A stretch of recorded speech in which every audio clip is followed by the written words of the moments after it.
La présente vidéo est la vidéo numéro 4 et donc c'est la suite du cours de biologie moléculaire partie 2 et là on entame donc l'expression de la régulation génétique de l'hétéro-lactose chez la bactérie Escherichia coli.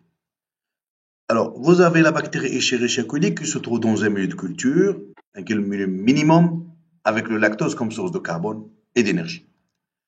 Alors la bactérie va se multiplier on va avoir une croissance de cette bactérie. Et pourquoi? Parce qu'il y a eu deux événements qui sont indispensables à cette croissance bactérienne. Premièrement, il y a le transport du lactose, qui se trouve dans le milieu extracellulaire, vers le cytoplasme de la bactérie à travers la membrane plasmique de la bactérie. Et deuxièmement, une fois le lactose est dans le cytoplasme de la bactérie, il va être hydrolysé par les enzymes hydrolytiques spécifiques du lactose.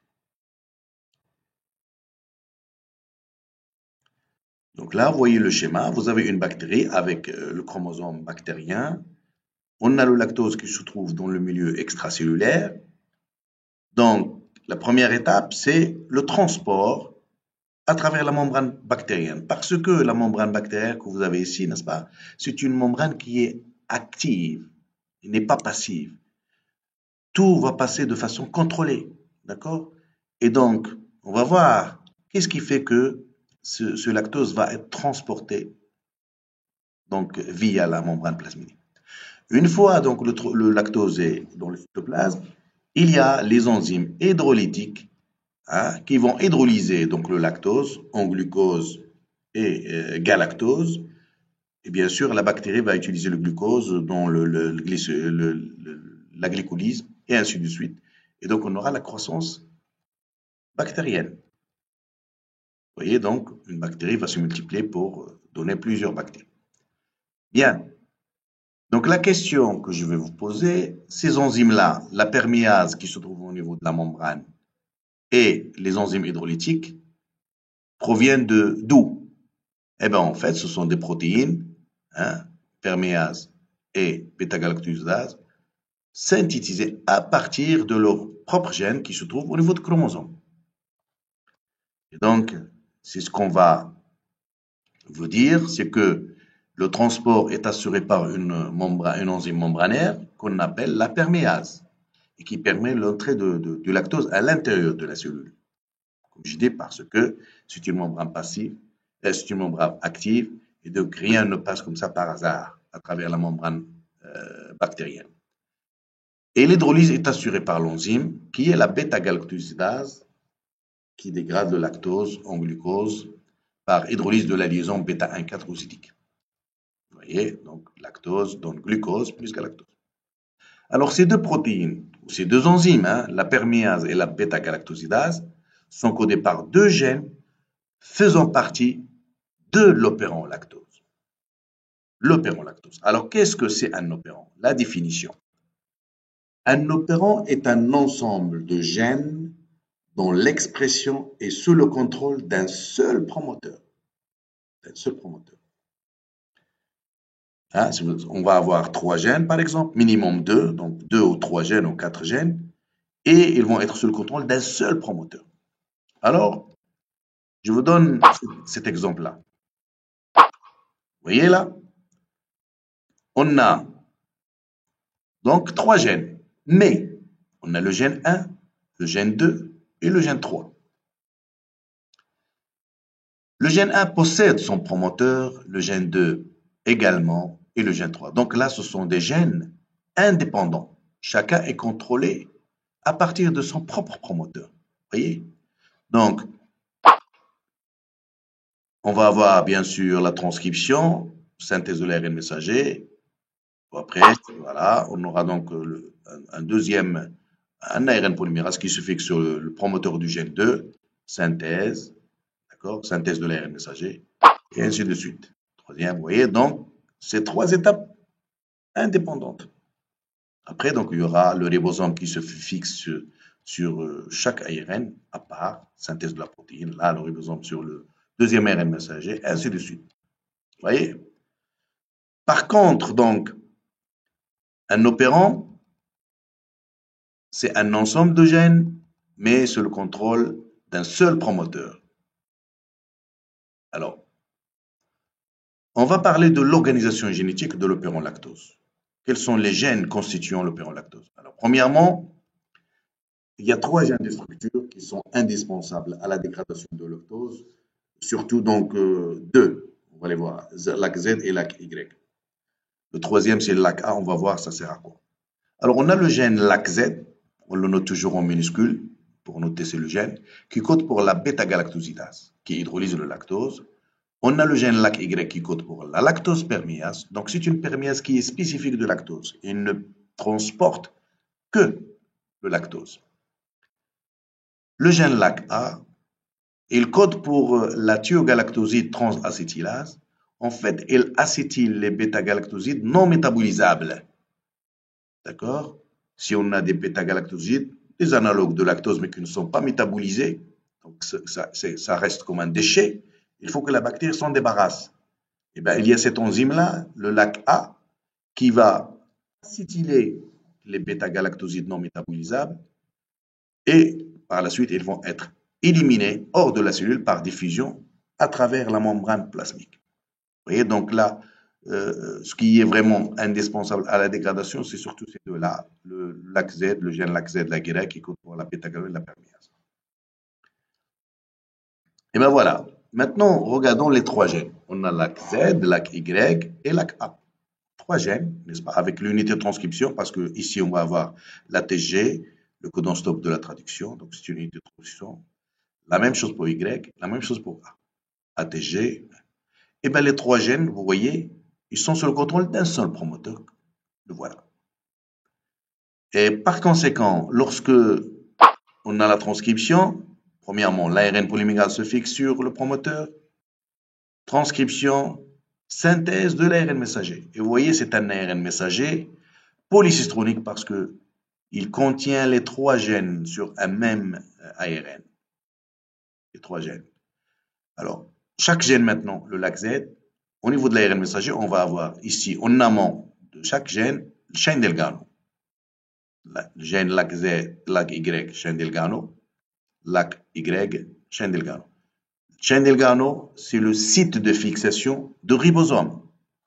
Donc, le ribosome, il reconnaît 3 choses, chaîne Delgano, puis après il cherche AUG pour la traduction, il commence la traduction, et puis après il s'arrête au niveau de codon stop. Puis après, voilà, il va chercher le deuxième chaîne Delgano, et ainsi de suite, troisième. Vous voyez donc, on a synthèse d'un seul ARN messager polycistronique, et du coup, on aura synthèse des 3 protéines. Alors on parle d'une synthèse coordonnée des protéines. Vous voyez, c'est une synthèse coordonnée. Et c'est ça l'avantage d'avoir un opérant. À noter que l'opérant existe uniquement chez les prokaryotes. On n'a pas d'opérant chez les eucaryotes.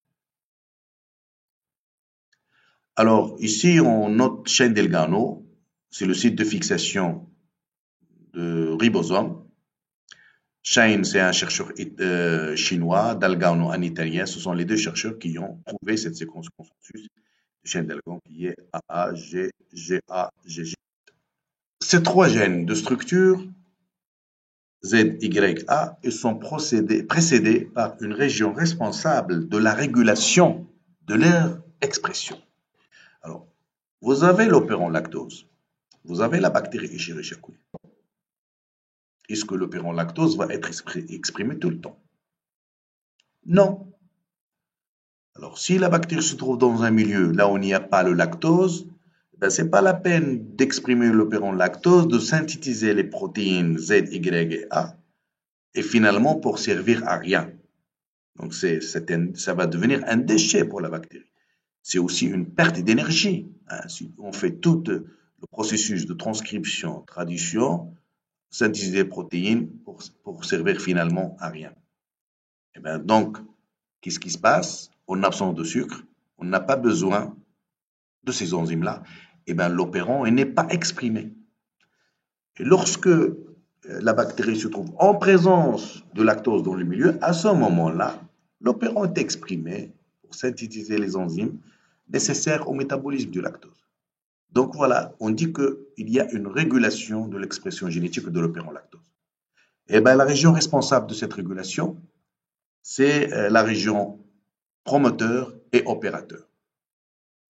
D'accord? C'est le promoteur et on a l'opérateur. Alors ça, vous le savez, pour le promoteur, c'est le site de fixation de l'ARN polymérase. Et on a un site de consensus de promoteur, c'est la boîte moins 35 et la boîte moins 10, qu'on appelle aussi Tata Box. Aussi, parfois, on l'appelle la boîte Pribnow. Alors, on va continuer sur l'organisation génétique de l'opérant et des régulateurs. C'est en amont de l'opérant lactose, en amont, on trouve le gène régulateur LAC-I qui code pour une protéine qu'on appelle régulatrice LAC-I. Alors, cette protéine-là, lorsqu'il est synthétisé, qu'est-ce qu'il fait? Il réprime l'expression de l'opérant lactose en se fixant spécifiquement à l'opérateur. Et l'opérateur, il chevauche avec le promoteur. Et par conséquent, le promoteur est occupé aussi en partie, ce qui fait l'ARN polymérase ne peut pas se fixer et on n'aura pas de transcription. Donc on dit qu'il y a répression par la protéine LAC-I. Alors l'opérateur, c'est une séquence d'ADN, c'est le site de fixation de la protéine LAC-I. Donc l'opérateur, c'est un site de fixation. LAC-I, c'est un répresseur, puisqu'il réprime l'expression de l'opérant lactose, donc c'est un répresseur. C'est-à-dire qu'il se fixe et il y a un effet négatif, il n'y a pas d'expression. Alors on va l'appeler, c'est un régulateur négatif. Parce que de manière générale, une protéine régulatrice, ça peut être une protéine régulateur négatif ou ça peut être un régulateur positif, selon l'effet qu'il fait après son action. Dans ce cas-là, vous avez le LAC-I, il se fixe sur l'opérateur, il n'y a pas d'expression de l'opérant lactose, donc c'est un régulateur négatif. Une caractéristique de la protéine LAC-I, c'est que son expression est constitutive. Vous voyez, donc là, LAC-I, il est exprimé tout le temps. D'accord? Mais ce qu'on va noter, c'est que l'affinité de l'opérateur, pour l'opérateur, donc nous avons dit que le LAC-I se fixe pour l'opérateur, donc il est affine pour l'opérateur. Cette affinité vis-à-vis de l'opérateur va être modifiée en présence de lactose. On va voir comment. Donc je reviens à ce que je viens de dire tout à l'heure, c'est que vous avez l'opérant lactose, proprement dit, c'est avec le promoteur, opérateur, et en amont, on a un gène LAC-I, qui est un gène indépendant. D'accord? Donc il va coder pour une protéine qui doit se tétramériser pour être active. Cette protéine-là, donc c'est un tétramère, le LAC est tétramère, qui est affine. Il est affine pour l'opérateur. Et donc, il se fixe sur l'opérateur. Et lorsqu'il se fixe, donc, il occupe le promoteur. Voilà, donc ça, c'est le rôle de le répresseur. Donc là, on va étudier précisément donc la régulation. Nous avons dit qu'en absence de lactose, il n'y a pas de synthèse de protéines, donc il n'y a pas expression de l'opérant lactose. Par contre, en présence de lactose, il y a expression de l'opérant lactose. On dit que l'opérant lactose est inductible par le lactose. Pas de lactose, pas d'expression.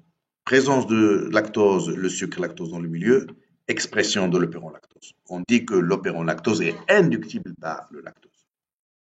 Et donc, il est régulé. Bien. Alors, donc on va voir la régulation. Qu'est-ce qui fait que, en absence de lactose, lorsque le lactose est absent, il n'y a pas expression de l'opérant lactose. Et lorsque la bactérie se trouve dans un milieu qui contient la lactose, l'opérant est exprimé. Alors, en fait, en absence de lactose, le répresseur LAC-I sous sa forme tétramère active et à haute affinité pour l'opérateur. On va voir ça, le schéma. il se lie donc spécifiquement à l'opérateur de l'opérant lactose. Ceci va bloquer l'accès de l'ARN polymérase au promoteur, qui est le site d'initiation de la transcription. Et donc, pas de synthèse des protéines nécessaires au métabolisme de lactose, car inutile en absence de lactose. Ça ne sert à rien. Et donc, on parle d'une régulation négative. Donc là, c'est une régulation négative de l'opérant parce qu'il y a une protéine qui se fixe au niveau de l'opérateur et qui bloque la transcription. Donc, on a un effet négatif. Donc, c'est une régulation négative. Le lactose subit une régulation négative par le répresseur. Donc, le schéma pour expliquer ceci. Donc, premièrement, on a synthèse de la protéine LAC-I. Donc, là, c'est une seule unité qui n'est pas active. On va passer à la forme tétramère. Et donc, ça, c'est le LAC-I, tétramère actif. Vous voyez ici, donc, ce que j'ai noté ici, c'est le domaine. Ça, c'est le domaine de fixation à l'opérateur. Donc, la protéine, elle est affine pour l'opérateur. Donc, LAC-I actif, il va se fixer au niveau de l'opérateur. Donc, l'ARN polymérase ne peut pas fixer le promoteur parce que le promoteur est occupé en partie par LAC-I. Donc, pas d'expression, blocage de l'ARN polymérase, donc pas de synthèse de protéines. Et voilà donc pourquoi il n'y a pas d'expression de l'opérant lactose en absence de lactose. Alors, à noter, il faut noter ici, quand j'ai dit qu'il n'y a pas de synthèse, il faut noter que juste avant que, en fait, le LAC-I soit synthétisé et avant de se fixer sur l'opérateur, il y a ce qu'on appelle une synthèse de base qui se réalise ou une fuite de synthèse qui se passe juste avant que l'opérateur soit fixé par le répresseur. En effet, donc, vous voyez, à ce moment-là, il y a un ARN polymérase qui se fixe et qui fait la transcription, et par conséquent, on aura quelques molécules de lactose et quelques molécules au niveau de la bactérie. Mais après, donc ça, c'est une synthèse de base, une petite synthèse de ces protéines-là. Et après, bien sûr, lorsque l'opérateur est fixé par le répresseur, à ce moment-là, il n'y a plus d'expression, donc il n'y a plus de synthèse. D'accord? Donc, à noter que quelques protéines, l'accès de la grecque, qui vont être synthétisées, on va les trouver au niveau de la bactérie. Alors maintenant, en présence de lactose, je viens directement au schéma. En présence de lactose, dans le milieu extracellulaire, donc la première des choses, c'est qu'on a là, qui va pénétrer à la bactérie, qui va pénétrer vers, et donc il va se déplacer vers le cytoplasme. Donc il a traversé, et là, comment il a traversé donc la membrane bactérienne? Par la perméase issue de la synthèse de base, qui est due à cette fuite de synthèse due à la fixation du promoteur avant la régulation négative. Donc, il va être transformé, donc lactose transformé en allolactose au niveau du cytoplasme. On a LAC-I qui est synthétisé, la forme tétramère. Et bien, à ce moment-là, le répresseur LAC-I a plus d'affinité pour l'allolactose que pour l'opérateur. D'accord? Et il va fixer le lactose et une fois fixé, le LAC-I change de conformation. Vous voyez, donc il a changé de conformation. Comment il est devenu comme ça. Donc il a changé de conformation et donc le domaine de fixation a été changé et le répresseur ne peut pas fixer l'opérateur. Donc c'est la phrase que nous avons dit tout à l'heure, la protéine, l'affinité de la protéine LAC I vis-à-vis l'opérateur est modifiée en présence de lactose. Donc lorsque le lactose est là, il le fixe, il change de conformation et donc il devient inactif. Donc la protéine LAC I est inactive, ne fixe pas l'opérateur. Par conséquent, le promoteur est libre. L'ARN polymérase se fixe, mais dans le cas de l'opérant lactose, une fois fixé, il ne démarre pas tout de suite la transcription. Il a besoin d'un activateur. Et cet activateur, c'est le complexe AMP cyclic cap avec ici donc c'est l'AMP cyclique, c'est l'adénosine monophosphate. Et ici on a la protéine, vous voyez, la protéine CAP, qui va se fixer au niveau de son site de fixation, c'est le site AMP cyclique CAP, qui se trouve en amont de promoteur. Alors, le complexe AIP se fixe et il va activer l'ADN polymérase qui démarre la transcription. On aura donc synthèse des protéines. Je répète, en présence de lactose, le lactose pénètre dans la cellule à travers bien sûr la perméase qui est issue d'une synthèse de base. Le lactose se transforme en allolactose et comme le répresseur a plus d'affinité pour l'allolactose que pour l'opérateur, donc il fixe l'allolactose, change de conformation et devient inactif. Il ne se fixe plus à l'opérateur. L'opérateur est libre et par conséquent, le promoteur est libre, l'ARN polymérase n'est pas bloqué et l'ARN polymérase se fixe sur le promoteur, mais il a besoin d'un activateur, c'est le complexe AMP cyclique 4. Donc, AMP cyclique 4, c'est un activateur. Et donc, c'est un régulateur positif. Donc, contrairement à l'ACI, qui est un régulateur négatif, là, le complexe est un régulateur positif. Parce que sa fixation a permis la transcription et la synthèse de protéines. Et donc, bien sûr, donc l'AMP cyclique 4 se fixe à son site de fixation en amont du promoteur et active la transcription en lactose. Maintenant, lorsque on veut représenter le lactose, on le représente de cette façon-là. Alors, je répète, proprement dite, l'opérant lactose, c'est ça, c'est promoteur, opérateur, ZYA. Ils sont les trois gènes sous le contrôle de la sonde promoteur. Mais chaque fois qu'on parle de l'opérant lactose, on inclut le répresseur, le gène LAC-I. Toujours, donc, et on l'écrit de cette façon, IOPZY, parce que I est impliqué dans la régulation de l'opérant lactose. Alors, je prends maintenant une bactérie avec un opérant lactose dont le gène LAC-Z est muté, donc mutation au niveau de LAC-Z. Donc ça, c'est le gène de structure LAZ. Alors, à votre avis, si je mets la bactérie en présence de lactose, est-ce qu'elle va se multiplier? Non, parce qu'on a une mutation de Z, on n'a pas la bêta-galactosidase, donc la bactérie ne pousse pas sur le lactose, donc c'est un phénotype LAC-. La même chose, si on prend une autre bactérie avec une mutation au niveau de LAC-Y, eh bien, on n'aura pas, donc il ne va pas pousser parce qu'il n'y a pas la permission. Voilà, je prends la bactérie avec le chromosome et on a ici une mutation au niveau de Z-. Donc on a une mutation au niveau du gène Z. Donc cette bactérie, elle est LAC-, elle ne va pas pousser sur le lactose. Bien, maintenant j'introduis par transformation un plasmide qui contient le gène Z+. Et alors, à votre avis, qu'est-ce qui va se passer? Est-ce que la bactérie, avec le plasmide là, contenant le plasmide Z+, est-ce qu'il va pousser sur le lactose?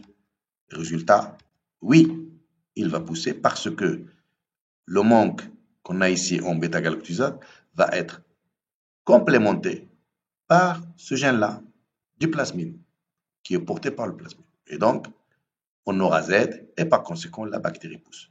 Alors là, ici, on parle, c'est un diploïde partiel parce qu'on a le gène Z qui est en double exemplaire, en double copie. Donc, on parle d'un diploïde partiel. Si j'introduis, par exemple, par ce plasmide, j'introduis l'opérant lactose, ben, ça va être aussi un diploïde partiel. Alors, vous voyez donc là ce que j'ai fait, lorsque j'ai introduit Z+, avec l'allèle Z-, on a fait une complémentation. Donc, c'est un test de complémentation. On a complémenté donc, le manque de gène ici, suite à la mutation Z, par l'apport d'un gène, d'un allèle. Alors maintenant, si je fais une mutation, j'ai une autre bactérie avec une mutation au niveau de l'opérateur. Donc, c'est une mutation OC. Alors, à votre avis, qu'est-ce qui se passe? Eh bien, puisque l'opérateur est muté, donc le répresseur LAC, il ne se fixe pas à l'opérateur, même en absence de lactose. Donc, on aura tout le temps synthèse. Donc là, c'est une bactérie qui est mutée, c'est une bactérie malade en fait. Il va synthétiser les protéines, et le bêta-galactosidase et la perméase, même en absence de sucre, pour servir à rien. Et donc, on va dire que l'expression à ce moment-là, elle est devenue constitutive de l'opéron lactose, suite à cette mutation. Donc, si j'introduis un plasmide, cette fois-ci, je vais introduire un plasmide qui contient, vous voyez, que contient l'opérateur plus sauvage. Hein, c'est ce que j'appelle ici, voilà, c'est le diploïde partiel. On a vu ça en TP. Donc, vous voyez, donc, OC, ZY, c'est ça, au niveau de chromosome. J'ai introduit un plasmide avec le O+. C'est la séquence d'ADN, sauvage. Eh bien, le phénotype va rester tout le temps constitutif. C'est la raison pour laquelle on dit que la mutation OC, elle agit uniquement sur les gènes adjacents, il agit en 6. Et donc, c'est une séquence d'ADN. Voilà, donc c'est la partie expression de l'opéron lactose est finie. Merci.